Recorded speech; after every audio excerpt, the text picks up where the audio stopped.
Briggs present? He is not. Okay, I'm going to go to the gentlelady from Detroit, Michigan, Ms. Tlaib, for your 5 minutes of questioning.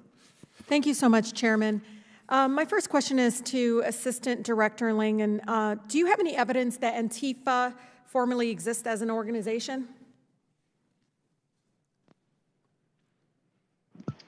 Ma'am, we do not look into domestic organizations, so I don't have any. So there's no data. there's no evidence that Antifa is an organization in our country? I can't speak to that, ma'am.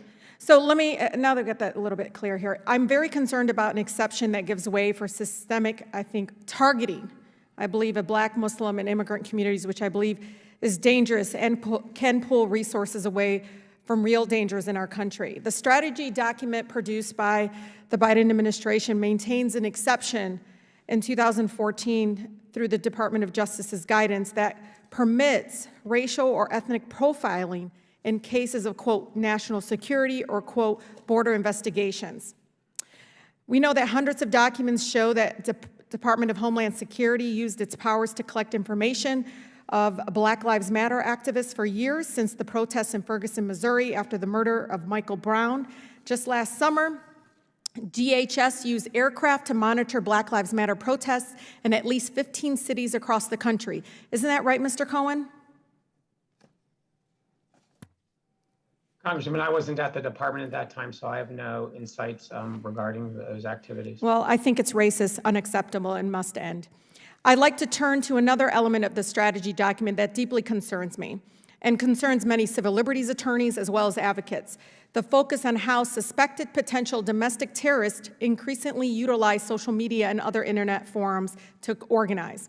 Under existing rules, the FBI may conduct online surveillance assessments without a factual predicament or something of sort of criminal wrongdoing. So this invasive type of what they call proto-investigation has been used by the FBI to target Black civil rights activists, and given the FBI's lax attitude towards white supremacist infiltration of our law enforcement that my good colleague from New York brought up, raises serious, very serious civil liberties concerns.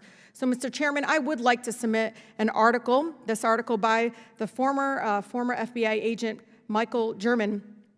Yes, indeed, Thank you. Yeah, without objection. Explaining how the FBI has abused its investigative powers. I'd like to add that in just the past few years, y'all, FBI conducted an intelligence operation called, quote, the Iron Fist, that prioritized surveillance of so-called, quote, Black identity extremists over increasingly active and violent white supremacist groups. I'm going to repeat that. They're using more resources to go towards so-called, through the Iron Fist program of some sort, Black identity extremists over active, violent white supremacist groups in our country. So, Mr. Langen, yes or no, has Iron Fist or similar programs used to target Black activists for surveillance been totally dismantled under the current administration? Yes or no?